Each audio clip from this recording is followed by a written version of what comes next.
pata makuta kuwe beau gosse.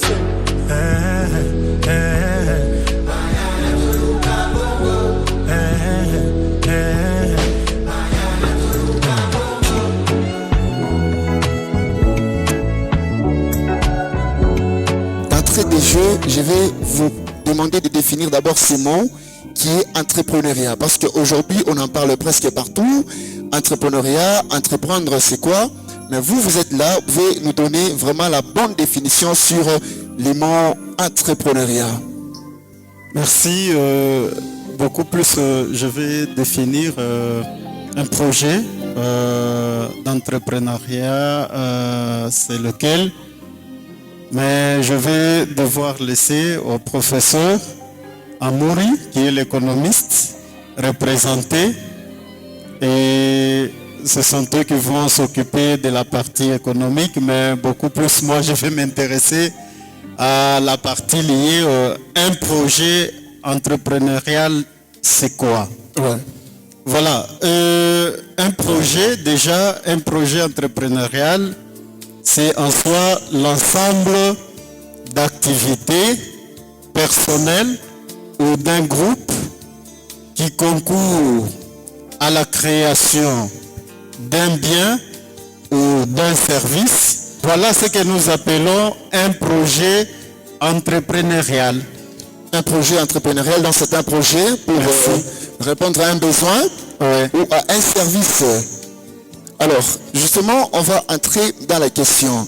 Aujourd'hui, il y a beaucoup de gens qui veulent bien entreprendre. Et d'ailleurs, c'est l'entrepreneuriat qui développe tout un pays. Alors, qu'est-ce qu'il faut? Quelles sont les techniques et stratégies? On va d'abord commencer par les techniques. Vous allez d'abord nous définir du point de vue de l'entrepreneuriat, c'est quoi les techniques? Merci. Avant qu'on arrive aux techniques, d'abord, pour entreprendre, il faut avoir l'esprit entrepreneurial. Ça signifie avoir une aptitude vous permettant de passer de l'idée, de la pensée, de l'imagination à l'acte. Quel acte? Ça signifie l'acte qui peut entraîner des changements, des améliorations, des changements positifs. Les résultats qu'on se fixe, les objectifs qu'on s'est fixés.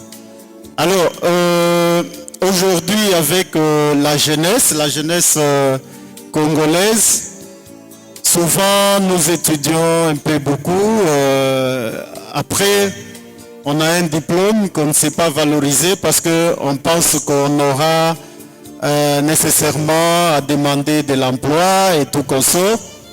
Mais l'esprit entrepreneurial nous impose l'aptitude à pouvoir créer, l'aptitude de création, donc avoir une certaine aptitude de pouvoir créer, de pouvoir imaginer et réaliser, faire apparaître, mettre en réalité sa pensée, ça signifie sa vision, ses rêves, dans le sens de pouvoir concrétiser avec des améliorations. Et ces améliorations-là, nous allons les appeler des valeurs. Quelles valeurs? Sur le plan social, ce que vous voulez devenir sur le plan social, sur le plan économique, sur le plan scientifique, sur plusieurs plans, c'est pour vous des valeurs, mais cela ne peut aboutir d'abord qu'à partir des objectifs que vous aurez à vous fixer. Maintenant, si je dois parler des techniques, il n'y a pas de technique d'abord sans l'esprit entrepreneurial. Et l'esprit entrepreneurial, là, c'est l'esprit qu'il faut inculquer dans la jeunesse congolaise. C'est-à-dire, c'est d'abord un état d'esprit. Vous devez d'abord commencer par l'évaluer à l'esprit. Merci. Là, vous m'amenez déjà aux techniques. La base, c'est d'abord l'esprit entrepreneurial. Au-delà des diplômes que nous obtenons, parce que à l'école, à l'université, à l'école primaire, secondaire, l'école universitaire, on nous instruit, on développe en nous une certaine compétence. Maintenant, subjectivement, ça signifie personnellement. chaque diplômé doit développer une certaine aptitude à pouvoir passer de la pensée à l'action. Maintenant, quelles sont les stratégies me permettant d'entreprendre? La première des choses, je dois avoir l'idée entrepreneuriale, mais aussi je dois savoir saisir les opportunités. C'est ça le fondement, le premier fondement. L'idée et les opportunités. Parce que une aptitude de pouvoir passer de l'action à l'acte ne nécessite pas seulement un diplôme, non. Ça nécessite une aptitude. C'est purement intrinsèque. Ça s'apprend, mais également c'est aussi inné. Alors la première stratégie, c'est d'abord celle-là, au niveau d'idées et d'opportunités. Deuxième stratégie, je vais développer chaque stratégie. Deuxième stratégie, c'est au niveau des ressources. Il y a beaucoup de gens qui veulent entreprendre, mais qui ont peut-être beaucoup d'idées, mais qui ne savent pas comment ils vont commencer. En parlant d'idées, c'est quoi finalement? Il s'agit de quoi en parlant d'idées, avant que vous puissiez passer à l'autre bout du cheval? Voilà, il n'y a rien qui peut s'améliorer, il n'y a rien qui peut s'innover, il n'y a rien qui peut avoir de l'existence sans que ça passe d'abord par l'imagination. Et naturellement, Dieu nous a dotés d'une certaine faculté qu'on appelle la faculté d'imagination. C'est celle-là qui nous permet de passer de la pensée à l'acte. Alors, nous étudiants, nous nous orientons dans les filières, mais l'école nous dote de qualifications et de compétences. Alors, nous devons nous servir maintenant de notre capacité imaginatrice pour concevoir notre vie. Qu'est-ce que nous voulons devenir sur le plan social, sur le plan économique, sur le plan technique, sur tout le plan. Alors c'est servir de son imagination pour penser à matérialiser ce que l'on veut devenir. Alors, l'imagination, la pensée imaginatrice là, te permettant de projeter ce que tu veux être. C'est ça qu'on va appeler projet. Parce que ça va booster en vous une certaine action pour que vous puissiez devenir nécessairement ce que vous rêvez. C'est ça qu'on peut appeler également rêve. C'est pourquoi j'ai commencé par la première stratégie ou la première technique. C'est d'abord la pensée et l'opportunité. L'opportunité, ce sont des occasions qui s'offrent dans la vie. Et les opportunités viennent avec le temps. Alors je dois savoir projeter ce que je vais devenir sur un plan ou le plan déterminé. Savoir aussi lire le moment d'agir. Parce que quand le moment d'agir vient, nécessairement, il faudrait que j'agisse dans ce sens-là pour que je devienne ce que je veux être. Voilà, alors professeur, on va aller en termes d'exemple. Merci. En parlant d'opportunité, vous avez commencé par imaginer, il faut passer de l'imagination à l'acte, mais en parlant des opportunités ou d'opportunités, quelles sont les opportunités entrepreneuriales finalement que le jeune ou n'importe quelle personne peut profiter pour entreprendre? Parce que on peut être là tout autour de nous, on ne sait pas voir que ça c'est une opportunité. À partir d'ici, je peux me lancer, je peux faire telle activité et ça peut me procurer par exemple de l'argent ou quelque chose dans le temps. Quelles sont les opportunités qu'il faut? Voilà, les opportunités proviennent d'abord de la dynamique sociale. La société est dynamique sur le plan social, sur le plan économique et aussi sur le plan communautaire. Comment identifier les opportunités? Les opportunités ne viennent pas du hasard, mais les opportunités viendront de la dynamique sociale, mais également de votre savoir-faire. Vous devez toujours être attentif par rapport à cette dynamique-là. Et aussi être dynamique à votre savoir, être attentif à votre savoir-faire. Comprendre le besoin et les désirs de votre communauté dans ce sens. Je prends un exemple. Un jeune qui a fait de l'économie et qui a un savoir-faire en élevage, qui a un savoir-faire en pisciculture, qui a un savoir-faire par exemple en agriculture. Mais il se rend compte qu'il a besoin de produits dans ce domaine-là. Et il s'est fait l'idée d'avoir une petite ferme. Et il a un savoir-faire, le savoir-faire, donc une aptitude pratique. Mais il aura à attendre le moment opportun. Lequel moment opportun? Par son savoir-faire, son mouvement, ses agilités et tout confort. Dès qu'il a le temps, ça signifie l'occasion. Je prends par exemple, j'ai un capital maintenant, me permettant de matérialiser ma pensée de pouvoir faire la pisciculture.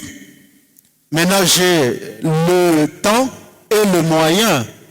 Dès que le temps et le moyen s'offrent à moi, c'est une opportunité. Alors, je veux pas faire passer la pensée à l'action. Et je veux passer vite à l'action. Raison pour laquelle la deuxième stratégie repose sur les ressources. Donc, je peux avoir l'idée, je peux avoir les opportunités, mais si je n'ai pas de moyens, de ressources nécessaires, alors la pensée, l'idée et les opportunités seront stériles. Alors, en parlant en termes de ressources, je voulais poser une question ici. Est-ce qu'on peut parler, prenons le cas des ressources financières. Est-ce qu'il faut nécessairement avoir beaucoup d'argent pour commencer un projet, ou alors on peut commencer par un petit projet, commencer d'abord à développer ce petit projet, même avec un petit rien, parce qu'aujourd'hui, il nous arrive, en tant que jeune, vous dépensez facilement $50, $100, mais on se dit, bon, il n'y a pas l'emploi. En RDC, il n'y a pas l'emploi. Est-ce qu'à partir de ce petit rien, on peut commencer un petit projet et que ça avance? Bien, l'esprit entrepreneurial nous impose de compter d'abord sur ses propres moyens. Et le gros, il faut savoir optimiser ses moyens. Et pour arriver à l'optimisation des moyens, vous devez savoir hiérarchiser les besoins. Vous avez $750. C'est déjà un capital que l'on peut rentabiliser, que l'on peut fructifier. Mais c'est question de savoir quelle activité que je peux poser pour que le $750 puisse m'apporter, par exemple, une recette, un revenu de $200. Et à quel temps? Parce que je jouerai avec le revenu et aussi le temps. Si par exemple, j'ai défini une activité me permettant de mettre en jeu mes $750 pour que je gagne une semaine après $80, alors je peux estimer 4 semaines après, j'ai au moins $200 et quelques. Alors c'est déjà une opportunité que je ne peux pas rater. Mais si vous avez $700 et vous avez la pensée de faire un petit projet, mais aussitôt que vous l'avez, vous voulez avoir un iPhone, comprenez? Vous voulez faire la chose de son contraire, ça signifie se lancer dans un projet, mais également dépenser son capital. Son capital, ça c'est là où ça ne va pas avec nous, les jeunes actuels. Parce que d'abord, il faut savoir investir, optimiser, chercher la voie meilleure pour que mon capital me ramène une recette. Et je dois à ce moment-là agir conséquemment. Et je serai conséquent comment? C'est en agissant selon que j'aurai à hiérarchiser le besoin. Voilà, merci beaucoup professeur. Une autre question avant que nous puissions peut-être accorder à la salle quelques petites questions s'il y en aura en rapport avec les thèmes. Il y a des gens qui ont commencé un projet, mais après un moment ils ont rencontré des problèmes, des difficultés peut-être en rapport avec tout ce que vous venez de dire, peut-être qu'il n'a pas bien planifié, il n'a pas bien optimisé son projet, il a échoué d'avancer. Alors, quelles sont les stratégies maintenant que vous allez, vous, en tant que spécialiste en planification de projet, quelles sont les stratégies qu'il faut pour que vous ne puissiez pas tomber, pour que votre projet entrepreneurial puisse réussir avec succès? Bien, pour qu'un projet entrepreneurial puisse réussir, le projet, vous devez tenir compte de 3 points que j'appelle stratégie. En premier, l'idée et l'opportunité. Faites une évaluation de votre pensée. Saisissez ce qui est positif. Savoir aussi le faire au temps fixé. Parce que vous savez, pour que Dieu réussisse, la création elle-même, la nature elle-même, c'était d'abord un projet. Dieu avait élaboré un projet de 7 jours, de 6 jours. Et ce qu'il devait faire le premier jour, il devait nécessairement le faire.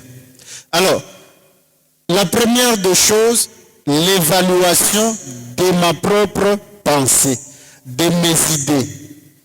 Développer aussi l'attention sur les opportunités. De 2, savoir mobiliser les ressources. Je vais réussir dans un projet entrepreneurial. Je ne dois pas compter sur les ressources provenant des autres. Ça signifie les ressources externes. Mais je dois compter sur mes propres moyens. D'abord, mes propres moyens que je vais saisir comme un fondement. Après mes propres moyens, je peux maintenant compter aussi sur les moyens externes. Ça signifie le moyen provenant des autres. Parce que nous vivons dans une société et la société est dynamique. Bien que j'ai un projet, je dois savoir agir, mais aussi faire agir les autres. Alors c'est normal que je compte en second lieu des moyens qui peuvent provenir des autres. 3, les actions. Troisième fondement ou troisième stratégie, vous ne pouvez jamais réussir si vous ne savez pas planifier. Si vous ne savez pas gérer vos propres actions. Alors je ne peux rien faire si ça n'a jamais été prévu. Je ne ferai que ce que j'ai eu à prévoir. Alors ce que je n'ai pas prévu, je ne le ferai pas. Et j'aurai aussi à gérer. Gérer quoi? Le temps d'action. Gérer quoi? Les ressources. Gérer également même mes propres idées. Je dois savoir les gérer parce que pour passer de l'idée à l'action, il faudrait aussi une gestion du temps. Il faudrait également une gestion d'abord de la pensée elle-même parce que je dois l'évaluer. Je dois savoir est-ce que cette pensée, qu'est-ce qu'elle aura comme conséquence. Alors à ce moment-là, je dois faire attention sur les décisions à prendre.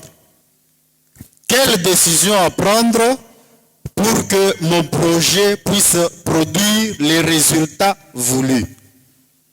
Parce que le projet...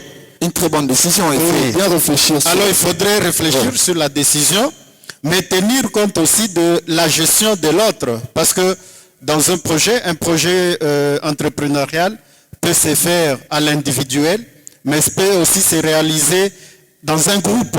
Le groupe peut être une communauté, le groupe peut être des associations, le groupe peut être ainsi de suite. Alors il faudrait savoir gérer, c'est gérer d'abord soi-même, mais aussi savoir gérer les autres et savoir aussi faire une bonne gestion aussi des équipements. Voilà, c'est gérer soi-même et savoir gérer les autres. Professeur Christian Bomoté, je rappelle que vous êtes spécialiste en planification des projets. Alors, cette émission est interactive, mesdames, messieurs. Donc, les profs est là. Nous avons justement des projets. Alors, ces projets nous sont peut-être bloqués quelque part, Nous voulons lancer une activité, nous voulons lancer quelque chose, mais nous sommes bloqués quelque part. Nous avons suivi avec attention particulière le développement du professeur Christian Boumoté. Nous accordons les micros ou la parole à la salle pour poser 2 ou 3 petites questions au professeur parce que c'est une émission interactive avant que nous puissions recevoir les CT Élysée Mipunga qui va justement aussi développer encore davantage sur la question entrepreneuriale. Nous accordons la parole à la salle. Voilà, il y a une question ici, on peut nous aider avec les micros? John Poi, notre réalisateur, vous avez la parole. Bon après-midi à tous. Au fait, ma question est la suivante. Parce que gérer un projet, comme nous venons de l'entendre, ça commence par une idée. Mais il arrive des moments où nous avons tellement beaucoup d'idées dans la tête que nous ne savons pas quoi choisir, ni quoi prendre en priorité par rapport à d'autres idées. Y a-t-il une manière bien spécifique de gérer nos propres idées avant d'abord de gérer un projet? Parce qu'aujourd'hui, c'est vrai, étant jeunes, nous sommes appelés à être des créateurs d'emplois. Oui. Léo, Utalamuka Busubuyi, on n'a pas ta idée, à Fouaramani, Bitumbul. Mais tu n'as fait qu'à 10 heures, vous avez une autre idée, il y a quoi, Ramani, photographe. Parce que quelqu'un vous a dit que ça paye et vous vous dites que non, ça va aussi payer.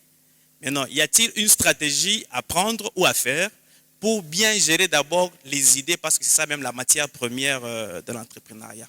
C'est un peu ça. J'ai trouvé vraiment éloquent la question. Maintenant, j'aimerais savoir, compte tenu du potentiel que la RD Congo a, parce que nous avons des jeunes qui ont le souci de pouvoir se lancer dans une activité, mais on constate malheureusement que nous n'aboutissons à rien, c'est-à-dire nous n'avons pas des résultats escomptants. Et si je pose cette question, c'est en comparant les pays de l'Est de l'Afrique, mais aussi les pays de l'Ouest aussi. Vous allez voir que là, vous avez l'impression, même les livres qu'ils écrivent, même ceux qui se font voir à la télé, vous verrez qu'il y a quand même, c'est palpable le résultat. Mais qu'est-ce qui explique que notre Congo, ou l'Afrique centrale en général, n'arrive pas vraiment à s'en sortir, hein? Ça, c'est juste ma première préoccupation. Et moi, j'aimerais dire tout simplement que passons de l'idée à la réalisation d'un projet, bien sûr, parce qu'une idée en soi n'est pas déjà un projet. Il fallait savoir comment maintenant élaborer un projet et c'est avec quel modèle économique. Bien sûr, une fois être à ce stade-là, de réaliser maintenant ou d'élaborer un projet, ce qui compte beaucoup plus encore, une fois de plus, c'est que comment maintenant mettre en pratique ou en action ces projets conçus, bien sûr. Et parmi le mode de ressources, il y en a autant, bien sûr. Et c'est là que j'aimerais un peu me baser, beaucoup plus poser ma petite question. Puisque vous aviez dit, non, voilà, il faudrait très bien se contenter de ce que nous avons, comme qui dirait l'investissement personnel. Or, il n'y a pas que ça. Il y a d'autres moyens ou d'autres ressources, d'autres mécanismes, entre autres, où notamment nous avons la subvention, nous avons le prêt bancaire. Et d'ailleurs, il serait favorable déjà aujourd'hui de nous importuniser avec le prêt bancaire pour question de quitter l'impasse, d'avoir peur, de fréquenter des banques et tout ça. Mais quid maintenant aujourd'hui du mode de financement d'un ange financier? Est-ce réellement, puisque je peux avoir un projet qui coûte favorablement 7 000 $ ou 10 000 $ à ce jour même, vu l'infériorité même de nos revenus? Donc, je n'ai pas cette amabilité d'avoir en possession déjà mais quelques 10 000 $ déjà là. Mais je suis face à un monsieur, je suis face à un organisme, voire international ou tant national, qui cherche ou qui se présente devant moi comme un ange financier. Est-ce que ce mécanisme-là d'un ange de financement existe et est-il favorable ou il faut justement se contenter qu'à ce que nous avons? Voilà. Voilà. Merci pour vos multiples questions, pertinentes d'ailleurs. Et comment élaborer un projet ou comment mettre en œuvre un projet. Je vais devoir commencer, je pense que c'est la dernière question. Et les modes de financement. Je m'en vais vous faire voir ceci. Même les économistes les plus rationnels, il y a plusieurs approches de développement. Il y a plusieurs approches aussi de modes, il y a plusieurs aussi modes de financement. Mais retenons ceci. Toute approche est utile lorsqu'elle aboutit à un développement. Et un projet entrepreneurial, il est également utile lorsqu'il aboutit à des transformations positives. Alors, est-ce que compter sur ses propres moyens serait l'unique style? La réponse c'est non. Mais, tenant compte de la réalité en général d'Afrique et de la RDC en particulier, l'entrepreneuriat fait partie de l'économie sociale ou de l'économie socialiste. Posez-vous la question, est-ce que le milieu nous offre des opportunités nous permettant de devenir entrepreneurs? Si vite, nous allons dire, les opportunités en RDC sont très faibles. Alors, si vous devez compter déjà sur le style de financement externe, c'est bien, mais dans un pays comme le nôtre, vous risquez de verser dans l'attentisme. Vous risquez d'attendre pendant très longtemps et le projet risque de ne même pas se réaliser. Nous disons ceci en élaboration de projet. Avant d'élaborer un projet, il faut savoir le terminer. Ça veut dire quoi? Ça vous servira à quoi d'élaborer un projet que vous ne savez pas matérialiser? Ça vous servira à quoi de concevoir un projet que vous ne savez pas mettre en pratique? Alors, la première des choses, l'élaboration d'un projet, ça c'est un autre domaine. Ça peut faire objet d'une autre discussion. Mais comment matérialiser un projet? Un projet se conçoit et s'évalue au même moment. La première des choses, planifier vos pensées, d'aider, mobiliser les ressources.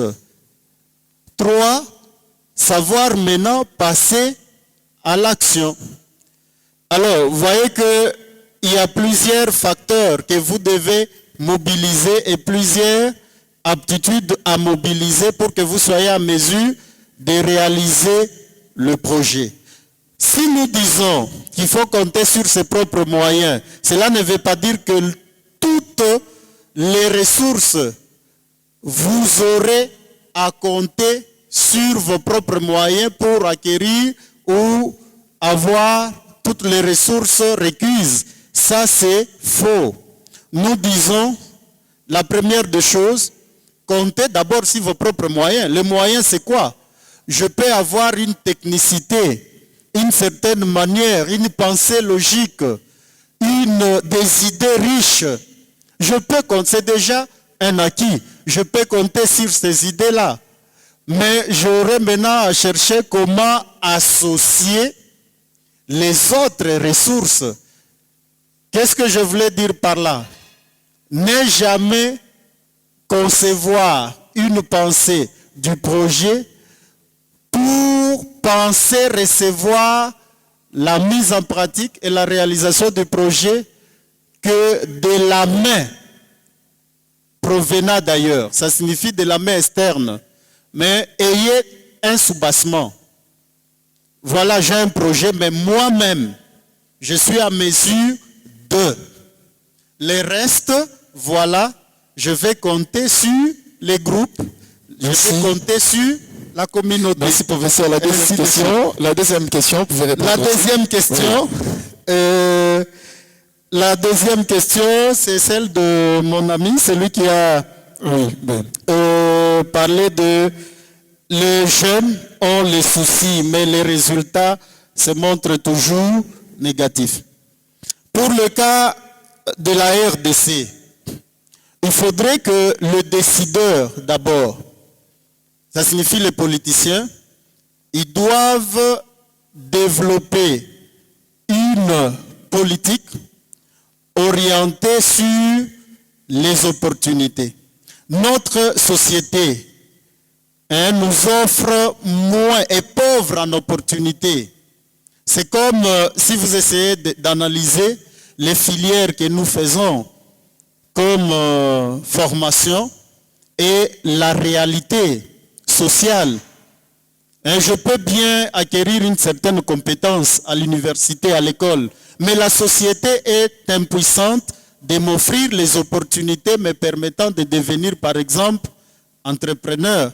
Donc cette question, il faudrait que les décideurs travaillent sur le social pour rendre notre société une société riche en opportunités. Alors, les jeunes aussi, nous devons retenir ceci. Lorsque nous naissons, aucun de nous n'a eu à marcher sans désir de marcher.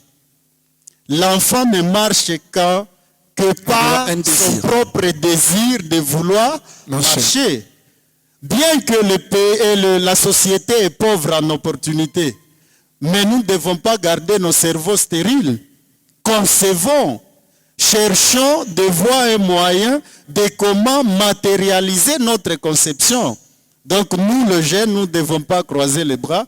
Nous devons également travailler et chercher encore d'autres moyens. La planification nous impose de réfléchir sur tout ce qui peut bloquer lorsque vous voulez réaliser un objectif. Ça signifie la gestion de quoi? La gestion des impondérables, des risques. Merci.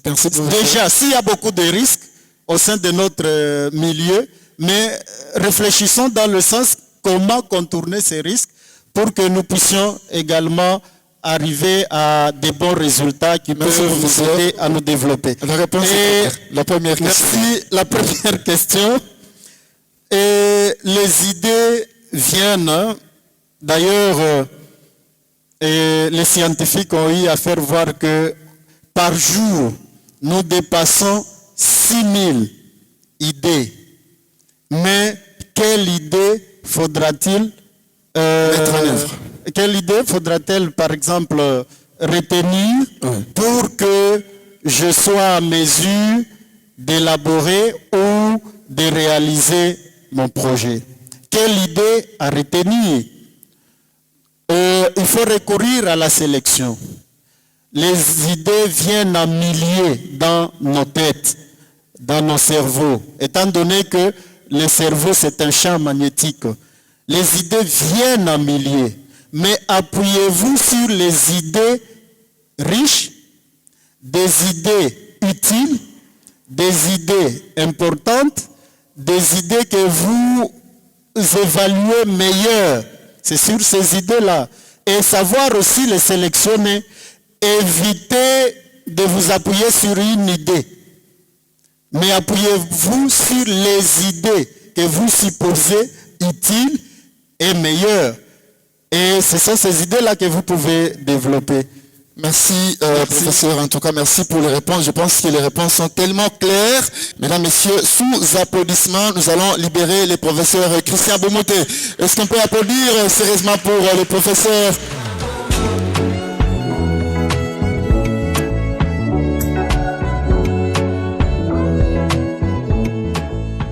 Juste en quelques mots, nous parler un peu, maintenant de manière détaillée, sur l'entrepreneuriat. On veut se lancer dans l'entrepreneuriat. Pourquoi? Comment? C'est quoi finalement l'entrepreneuriat? Quel est le rôle que l'entrepreneur joue aujourd'hui dans ces pays si vous vous lancez pour développer justement ce pays? Vous avez la parole. Merci beaucoup, messieurs les journalistes, de m'avoir accordé la parole. D'entrée des jeux, j'aimerais d'abord remercier le professeur Amaury Simbo qui m'a accordé cette confiance pour que je vienne intervenir à sa place. Si je peux répondre à votre question, il est vraiment important aujourd'hui de pouvoir entreprendre. Et quand on parle de l'entrepreneuriat, on voit déjà l'action d'entreprendre, ou en d'autres termes, l'action de créer une activité ou une unité économique pouvant répondre à un besoin existant. Quels sont déjà ces besoins-là? Parce que je pense qu'on a posé ici une question que le professeur a d'ailleurs répondu. On a beaucoup d'idées, mais finalement, comment comprendre que ça c'est un besoin dans la communauté où je vis? Voilà, ça c'est une opportunité, je peux créer, ça peut faire quelque chose. Même sur base d'un petit rien, on peut commencer. Merci beaucoup pour répondre à cette question. J'aimerais parler d'abord de comment saisir une opportunité. Oui. Parce que le professeur venait de nous dire, nous avons déjà une idée de création d'une activité économique et qui répond certainement à un besoin. Maintenant, comment saisir une opportunité? Et on peut saisir l'opportunité par ce que nous appelons l'analyse de l'environnement ou l'étude de l'environnement. Parce que dans notre environnement, dans notre société, là où nous vivons, il y a déjà des demandes qui existent. Et il y a d'autres demandes qui sont bien exprimées par les consommateurs, par la population. Un exemple? Mais il y a d'autres demandes qui sont mal exprimées, que nous considérons, que nous appelons comme étant les besoins latents, mal exprimés. Je prends par exemple, vous êtes dans votre quartier, et vous constatez que les gens ont une difficulté de se procurer par exemple des braises. Et vous parcourez de longues distances pour en avoir et puis répondre aux besoins de la population de son environnement. Voilà, alors c'est quoi la petite différence, rapidement, entre un besoin et un désir? Parce que vous avez dit, il y a des besoins qui s'expriment très facilement, mais il y a aussi des besoins qui sont cachés. Mais quelqu'un exprime un besoin, mais il ne sait pas qu'il exprime un besoin. Alors, c'est quoi d'abord la différence entre un besoin, un désir, pour que vous puissiez peut-être lancer quelque chose du point de vue entrepreneurial, un petit projet, comprendre que non, voilà, ça c'est un besoin, mais ça c'est un désir. J'aimerais rester dans les cadres économiques. Lorsqu'on parle d'un besoin, on voit, c'est en d'autres termes, un désir qui n'est pas satisfait. Ou, en d'autres termes, quand je parle d'un besoin, c'est quelque chose, c'est l'insatisfaction de nos désirs qui amène, ou qui nous... Raison pour laquelle j'aimerais peut-être préciser, lorsque nous parlons des désirs et des besoins, il y a une petite nuance qui existe là. Et en fait, les désirs, ce sont des besoins, en fait. Les désirs, ce sont des besoins qui existent. Dans le désir trouve naissance dans le besoin. Oui. Nous désirons, en fait, nous avons besoin de manger, mais chacun désire un repas. Oui. L'autre peut désirer manger ça, l'autre, ainsi de suite. On peut comprendre de cette façon-là. Effectivement. Voilà. Merci beaucoup. C'était Élisée Mipunga, représentant du professeur Amaury. Merci en tout cas. Vous avez presque parlé l'essentiel en peu de mots, à moins que vous ayez encore quelque chose à ajouter, avant que nous puissions prendre notre artiste et passer aussi à l'autre étape. Il y a une chose que j'aimerais ajouter. Aujourd'hui, il y a des gens qui ont des idées de création d'entreprise, mais qui arrivent toujours à connaître des échecs. Le plus grand problème ou la plus grande difficulté, les gens ne passent pas par ce qu'on appelle l'analyse de l'environnement. Si vous n'analysez pas votre environnement, j'aimerais peut-être m'adresser à la salle. Il y a des gens, il y a des entreprises qui naissent et qui disparaissent. Et pourquoi? C'est parce que il n'y a pas la segmentation du milieu. Non seulement la segmentation, l'analyse n'a pas été faite préalablement, l'analyse de l'environnement. Parce que vous devez savoir que vous n'êtes pas monopoleur, vous n'êtes pas monopoleur, vous êtes sur un marché oligopolistique. Et dans cette analyse de l'environnement et du marché, ça vous permettra d'identifier les entreprises existantes et qui œuvrent dans les domaines que vous voulez créer votre activité. Connaître ses forces, ses faiblesses, ainsi de suite. Il y a des gens qui, n'ayant pas fait cette analyse de l'environnement du marché, ils arrivent à créer des activités ou des unités économiques, mais qui ne perdurent pas. Pourquoi? Parce que tu n'as pas identifié les menaces extérieures, les risques. C'était, en fait. Voilà, merci beaucoup. C'était avant de vous libérer.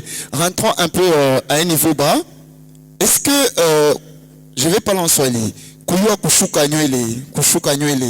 est-ce que ça peut être une opportunité à quelqu'un de mettre un peu de management, du marketing, et d'en procurer bonheur moi makuta moi ya mingi, on est ce qu'on a catalan moi fulani, ndani ya commet, tu n'arrives pas à identifier ton talent là. Parce que les gens pensent que quand on doit se lancer dans un projet entrepreneurial, il ne faut pas qu'il n'ait déjà. Hein? Une grande entreprise, peut-être que vous ne serez pas en mesure d'achever ces projets, comme a dit les professeurs. Est-ce qu'un petit talent que vous avez pris, mettre du sérieux, vous concentrez, vous arrivez à identifier votre talent et vous vous lancez dans ça? Je suis totalement d'accord avec vous que une compétence que nous pouvons avoir peut nous amener à l'améliorer encore davantage et créer quelque chose de concret. Ça, c'est de un. De deux, peut-être un élément que je vais rajouter. Peut-être ça peut choquer la salle, mais c'est vrai. On peut partir des 0 francs à la création de son unité économique. 0 francs? Des 0 francs, tu crées ton entreprise. Des 0 francs, tu crées une activité génératrice de revenus. Des 0 francs, tu crées une unité qui t'amène à devenir un homme riche. Donc, je reviens à votre question. La compétence qu'a cette maman, je vois que l'exemple que vous venez de dire, ce n'est pas seulement des femmes qui en ont, il y a aussi des hommes. Et si on met du sérieux et on y ajoute une valeur, vous serez une référence dans la vie de l'ICASI et tout le monde aimerait bien venir chez vous pour se faire tresser.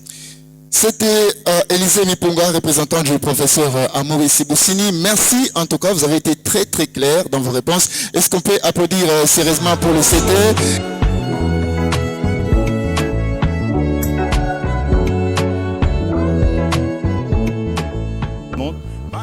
Nous disons merci encore une fois, messieurs Deno, de nous avoir accordé cette opportunité aujourd'hui dans cette grande émission Caribus pour venir aussi essayer de placer quelques mots par rapport au Café des entrepreneurs. Café des entrepreneurs qui est un cadre. D'ailleurs, je peux me présenter. Je suis l'initiateur. Très bien, ok, merci. Je suis l'initiateur du Café des entrepreneurs qui est un cadre, un cercle des entrepreneurs de la vie de l'ICASI. Parce que nous nous sommes rendus compte qu'il y avait un très grand souci. Ok, il faut beaucoup pousser. Ok, d'accord, il n'y a pas de problème.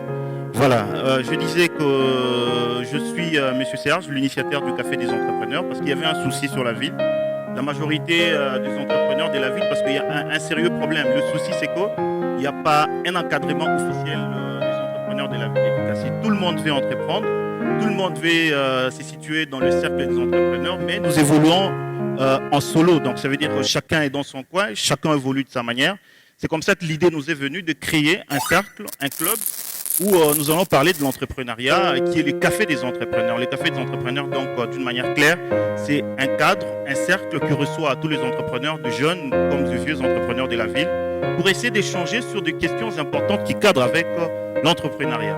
C'est comme ça qu'au travers le Café des entrepreneurs, les idées se sont encore approfondies, où nous nous sommes retrouvés chez EBI Radio avec une émission qui s'appelle aussi les Cafés des entrepreneurs, simplement pour encore une fois amener le message très loin pour ce qui concerne l'entrepreneuriat, parce que nous sommes d'accord tous ici que le président de la République l'a dit au travers la jeunesse dans l'Assemblée nationale, qu'au travers de l'entrepreneuriat, il est possible de créer des millionnaires congolais.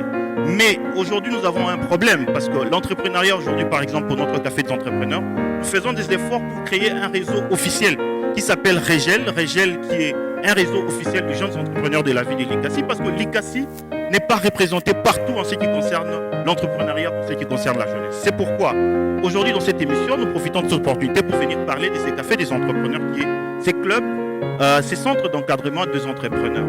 Là-bas, qu'est-ce que nous parlons? Nous parlons de l'entrepreneuriat, parce que les entrepreneurs ne sont pas encadrés.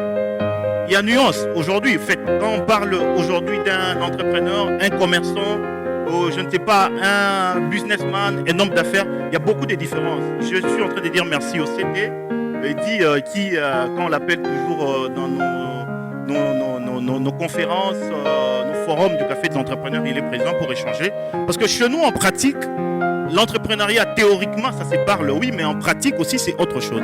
Parce que pour nous, nous disons que l'entrepreneuriat est subdivisé pratiquement en plusieurs parties. Nous voyons l'entrepreneuriat de survie.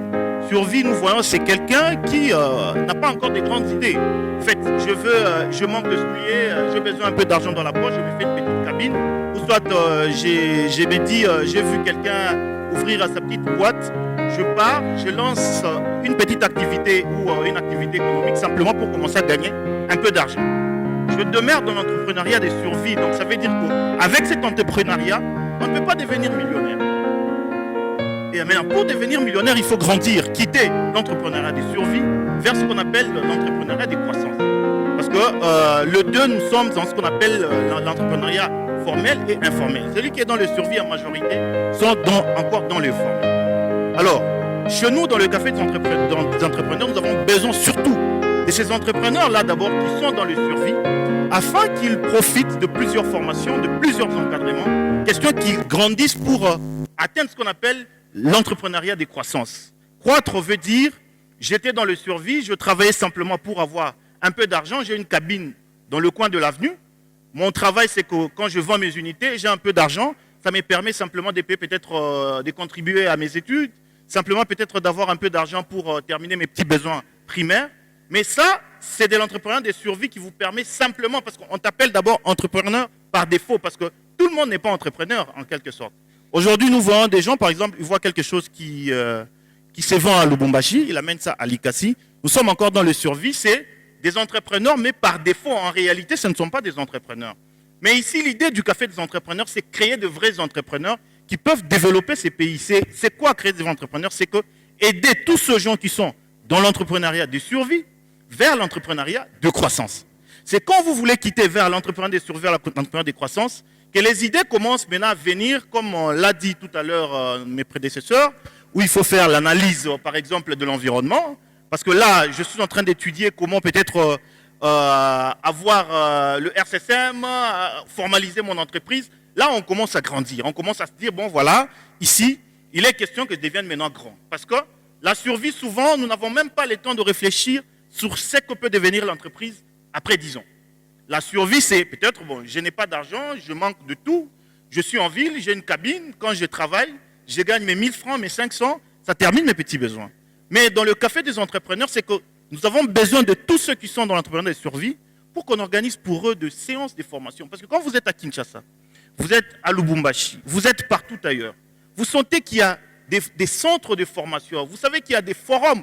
Les jeunes, le week-end, sont partout pour aller, parce qu'on peut être licencié en économie, licencié en, je ne sais pas, en chimie ou ingénieur en ceci, mais ce n'est pas que vous avez des compétences entrepreneuriales.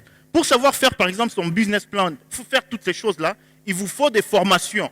Est-ce que les jeunes entrepreneurs qu'on appelle les entrepreneurs par défaut aujourd'hui ont le temps de suivre des formations? Quand on dit, par exemple, il y a quelque part, il y a une formation qui a comme thématique comment créer sa propre entreprise. Est-ce que nous y allons? Non. C'est un problème. C'est ça le rôle même du Café des entrepreneurs, qui vient simplement pour encadrer tous ces entrepreneurs au travers plusieurs formations, au travers plusieurs forums, question que nous puissions quitter de l'entrepreneuriat de survie vers une entrepreneuriat de croissance. Parce qu'au travers de l'entrepreneuriat de croissance, nous allons nous enregistrer au travers la respect, nous serons reconnus à la FEC, nous serons reconnus partout, et avec cet entrepreneuriat, nous serons aussi même visibles au niveau du système fiscal, où ça fait la fierté quand tu es un entrepreneur, tu participes au développement de ton pays. C'est ça même le rôle d'entrepreneuriat. C'est de l'entrepreneuriat qu'on est en train de nous parler ici par le professeur, par tout ce monde, parce que quand je commence à faire mes analyses de l'environnement, je commence à travailler, oh non, tout ça, ça est là, tout ça, ça va avec ce qu'on appelle la croissance.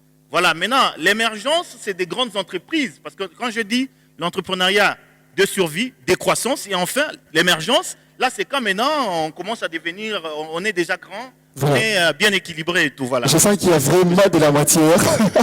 C'est toute une matière à développer, mais C'est on toute une va aller matière, directement aussi à l'essentiel. Comment alors vous retrouvez dans les cafés d'entrepreneuriat, parce qu'il y a quand même des jeunes qui voudraient peut-être venir, ou des gens qui voudraient venir quand même pour commencer à participer, question de profiter ou de bénéficier de cette formation. Comment vous retrouvez, comment vous organisez votre café d'entrepreneur? Pour nous retrouver, c'est très simple. Je pense que j'ai dit dorénavant déjà que le Café des entrepreneurs a déjà une émission dont nous saluons en passant M. Ebi Radio. Ebi Radio. Il y a une émission qui passe déjà à la radio, le Café des entrepreneurs. Nous recevons le professeur, nous recevons les entrepreneurs qui ont déjà réussi de la ville, nous recevons tout ce monde pour venir un peu partager leurs expériences, tout ce qu'ils connaissent au travers de l'entrepreneuriat, afin d'aider celui qui commence aujourd'hui de croire à l'entrepreneuriat. Parce que nous avons des exemples très simples pour faire comprendre aux gens que l'entrepreneuriat aujourd'hui est mieux que celui qui veut la vie d'un salarié. Quelqu'un aujourd'hui qui comprend, tel que M. Di a dit, il étudie qui a un besoin par exemple sur la vie délicate. Parce que l'entrepreneuriat, pour nous, nous disons que c'est savoir saisir les opportunités dans un environnement bien déterminé afin de créer de la richesse. Et on crée de la richesse au travers de la création de la valeur et l'innovation. Quand on voit la création de la valeur, par exemple, moi je me dis, nous voyons des gens ici, je vois une maison, je ne sais pas si je peux citer le nom, je vois par exemple Ozek Business, quelqu'un qui réfléchit, se dit, bon voilà, je vois des gens qui quittent l'ICACI pour aller payer des téléphones techno, à payer des téléphones CECI à Lubumbashi. Donc ça veut dire qu'il y a un besoin. Il amène, il essaie simplement de faire autrement. Il crée une certaine valeur dans ce qu'il fait et les gens viennent vers lui. Mais Merci. il peut se faire $1000, $2000 le jour. S'il est capable, par exemple, de sortir 10 téléphones, simplement même 5 téléphones le jour, sur lesquels il a un bénéfice de $40, ça veut dire que c'est quelqu'un qui vous fait pratiquement $600 le jour. Et le mois, si vous comptez, il peut vous faire $6000 ou $8000 qui dépassent même le salaire d'un directeur chez TIFM.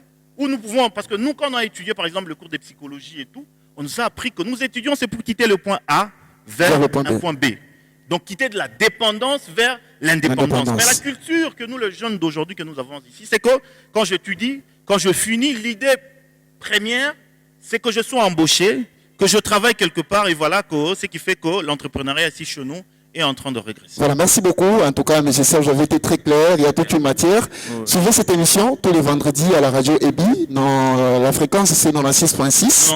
96.6. Donc, chaque vendredi à 18h juste. Hein. À 18h juste. Donc, et quand nous avons des conférences, il y a aussi des conférences. Vous annoncez directement à la radio. Nous annonçons toujours sur la toile. Ouais. Les gens peuvent toujours se connecter. Sinon, le café des entrepreneurs est ouvert à tout le monde. Voilà. On échange, on partage des expériences. Et voilà. Merci beaucoup. Nous allons applaudir sérieusement pour M. Serge et nous allons libérer M. Serge. Mais nous allons ici inviter M. Florent.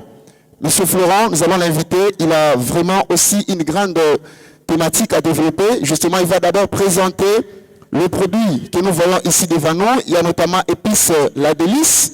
C'est quoi Épices La Délice? Et puis, nous allons aussi donner toujours la parole à M. Florent pour nous parler d'une nouvelle opportunité d'affaires avec le MLM. Monsieur Florent, bonjour. Bonjour, bonjour. C'est un plaisir qu'on puisse vous retrouver dans Caribus aujourd'hui. Alors, nous vous donnons déjà la parole. Directement, vous allez nous parler, c'est quoi ce que nous sommes en train de voir ici.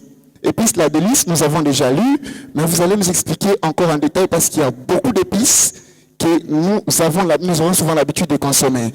Mais pourquoi aujourd'hui vous nous apportez cette épice La Délice, et pourquoi nous allons abandonner les autres épices pour que nous puissions nous approcher à la consommation avec Épices La Délice. Vous avez la parole. Merci beaucoup, M. Dieudonné. Bonjour à tous. Je suis très content d'être invité parce que je viens de très loin, j'étais à Kolwezi. J'ai dépêché pour venir. Aujourd'hui, je suis ici devant vous avec une entreprise, Épices La Délice. C'est une petite entreprise dans une grande entreprise, Medinvesti. Medinvesti, c'est une entreprise internationale. Je suis le manager bêta de cette entreprise. Je le représente non seulement en République démocratique du Congo, partout en Afrique. Nous travaillons dans les épices naturelles pour améliorer notre santé. Vous voyez, ici chez nous en RDC, il y a beaucoup d'entreprises, je ne peux pas citer ici, vous connaissez déjà, et produit les épices chimiques. Vous pouvez bien approcher le micro, s'il vous plaît. Ok. Et produit les épices vraiment mélangées avec les produits chimiques. Alors nous, en tant que Congolais, nous sommes entrepreneurs. Nous devons mettre en place des épices de qualité, des épices naturelles, non seulement pour aider la population, et pour soutenir aussi, améliorer la santé de la population. C'est pourquoi nous avons le gamme de produits, entre autres le kirkima. Ça aide non seulement pour arranger la nourriture, mais ça aide aussi la santé. Si vous avez par exemple, vous avez par exemple un problème d'yeux, vous avez un problème de maux d'estomac, vous utilisez les kirkima, ça arrange la nourriture, et puis ça, vous pouvez prendre celle-là. Les kirkima, voilà. C'est ça les kirkima. Ok. C'est le kirkima. Vous dites ça arrange? Oui, ça arrange non seulement la nourriture, mais ça aide aussi à la santé. Si vous avez un problème d'yeux, vous avez un problème de maux de ventre, vous utilisez les kirkima, vous êtes guéri. Alors nous avons amélioré le système des épices dans notre pays. Sur ces, j'aimerais présenter les gammes des épices que nous avons chez nous. Ça c'est l'épice déjà? Nous avons, ça c'est assaisonnement poisson. Au lieu que nous puissions commencer, comme on le fait souvent ici au Congo, on mange par exemple le chinchard, le Thompson. On le mange, on prend seulement le chinchard, on le met dans l'huile et puis on nous sert. Alors nous avons donné une solution. Au lieu qu'on puisse commencer à manger les Thompson sans pour autant le pisser, nous avons mis en place le pisse assaisonnement poisson. Tout le poisson pouvait assaisonner avec ces épices. Ça va vous permettre non seulement de donner le goût, mais arranger aussi la santé. Arranger aussi la santé. Donc, on a parlé de la valeur ajoutée ici. Et on a dit, quand vous créez votre entreprise, votre produit, il faut qu'il y ait une valeur ajoutée par rapport à ce que les autres ont déjà fait. Ça veut dire, ici, la valeur ajoutée, ce sont les épices bio. Si je dois parler en swahili, donc, bien ma chamba. Oui. Aïna, ma épice, ikuna ma produit chimique, aïna namada, ça ne peut pas poser des problèmes d'yeux dans l'avenir, ça ne peut pas poser des problèmes de tension, ça ne peut pas poser tous ces problèmes-là. Merci beaucoup pour répondre à cette question. Oui. Je dis bien, ces épices sont les épices traitées. Et il y a même une date d'expiration. Nous avons passé dans plusieurs laboratoires, dirais-je, de la place. Et même sur le plan international, il y a le Saint-Pit. Le Saint-Pit, c'est au Namibie. Là où nous avons traité nos produits, c'est naturel. Voilà, avec le produit naturel, je pense qu'il y a les dames ici, il n'y a que la tomate, il y a les oignons, on prend le muscade, on mélange le tout, on crée une épice. Vous allez voir que c'est naturel. Nous sommes dit, en tant que Congolais, on devait commencer à travailler dans plusieurs domaines. Parce que notre entreprise investit, nous sommes dans plusieurs domaines. Assainissement, transport du personnel, génie civil, production. Sur ce, nous sommes beaucoup attelés sur le produit cosmétique et les épices de cuisine. Pour les épices de cuisine, c'est pour donner. Nous avons, je viens d'écouter le professeur, il a exposé pour l'entrepreneuriat. Ouais. Nous avons vu un problème. Le problème, c'est quoi? Ces gens ici, ils cherchent toujours à nous tuer. Nous tuer non seulement avec d'autres médicaments, ils vont nous tuer aussi avec les épices de cuisine. Sur ce, nous, en tant que Congolais, nous avons décidé de mettre en place des gammes d'épices qui vont sauver cette population. C'est pourquoi nous sommes dit, c'est possible de nous-mêmes de créer quelque chose, non seulement pour soutenir le développement de notre pays, et puis pour aider la population. Aider la population, c'est pourquoi nous avons ajouté notre valeur sur les épices naturelles Yamashamba. Merci beaucoup. Voilà, les épices naturelles Yamashamba. Mesdames et messieurs, nous vous invitons en tout cas à consommer les épices naturelles de Med Invest. Ce sont des épices très, très naturelles, donc qui ne peuvent pas poser problème, en tout cas dans la santé. Et surtout, les dames qui sont ici, nous vous demandons d'éviter à consommer n'importe quelle épice parce que ça peut vous poser problème. Alors, les prix, comment vous mettez les prix? Parce que je vois il y a des pièces... il y a des pièces différentes ici. Il y a aussi cette boîte, il y a aussi des petites boîtes. Comment vous mettez les prix et comment trouver les épices, même pour ceux qui voudraient bien payer ici, peut-être après cette émission? Comment on peut trouver ça? Merci beaucoup. Pour le prix, avant d'aborder le prix, nous avons 12 sortes d'épices, de marques d'épices chez nous. Nous avons, auparavant, c'était les grands marchés, comme les supermarchés qui nous achetaient les épices, mais nous avons réduit les gammes pour permettre à tout le monde de nous consommer. Sur ce, nous avons même les gammes le grammage des 30, 50. Avec le grammage des 30, le prix c'est à 1000 francs. Avec 1000 francs, je pense que tout le monde peut être en mesure de consommer. Le grammage de 50 grammes, c'est à 1500. Il y a le grammage de 75 grammes, c'est à 2000 francs. Et il y a le grammage de 260 grammes, c'est à 8000 francs.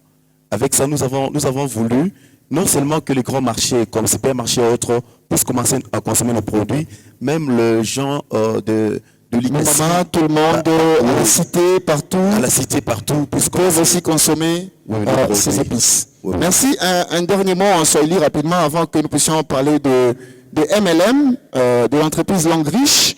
Nous allons vous donner la parole pour cette nouvelle opportunité d'affaires. Avant, un dernier mot pour les épices. Pour les épices. Et puis, on va passer à Langue Riche. Merci beaucoup, chers invités. Nous sommes très contents d'échanger avec vous ce soir. Nous sommes une grande entreprise. Nous avons plusieurs opportunités chez nous. Je pense qu'il y a beaucoup de jeunes, vous cherchez encore dans l'entrepreneuriat. Nous sommes non seulement une entreprise, mais nous sommes une plateforme de soutien pour les entrepreneurs, de jeunes Congolais. Nous sommes les Congolais et nous soutenons les jeunes Congolais. Nous avons lancé une plateforme Renovade Academia. Renovade Academia, c'est une plateforme de formation professionnelle. Vous avez besoin, même en ligne, vous pouvez vous enregistrer chez vous. Parce que c'est presque international, là où il y a beaucoup de jeunes, où vous pouvez, non seulement on peut vous accompagner, non seulement avec votre projet, on peut vous soutenir avec les finances, question d'émerger dans l'entrepreneuriat. Ce que je peux dire en Swahili, la population de l'ICASI, si vous êtes tu consommer ma produit naturel ya mashamba njuu ya kuaméliorer santé yetu njuu ya nini hii maproduit batu banako tuletea inetuua ni maproduit chimique tu consommer bitu bya mashamba ni matomate ni ma ndembi ni ma ai tunafanyisha maepisi ya muzuri pour non seulement soutenir cuisine yetu ya muzuri na kuaméliorer santé yetu pour ne pas commencer à tomber malade jour et nuit. Merci beaucoup. Merci beaucoup. Est-ce qu'on peut applaudir sérieusement pour M. Florent?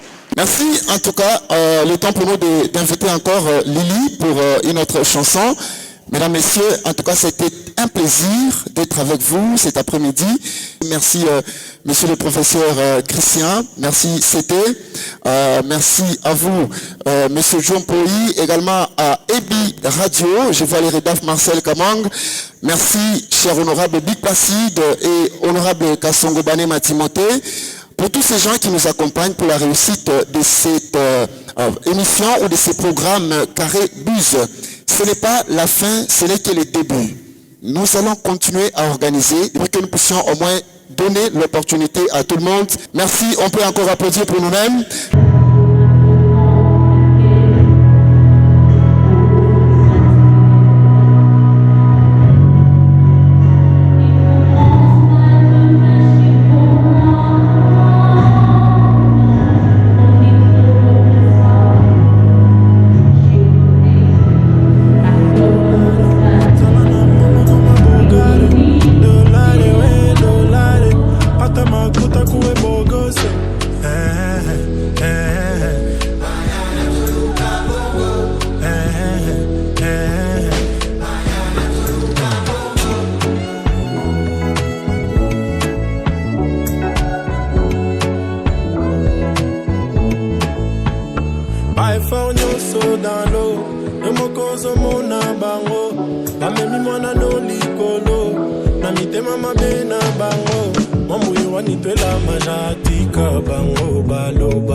Atakutuba problème etikala biso toko sepela. Finanga kola mukana tongo kokende koluka mbongo.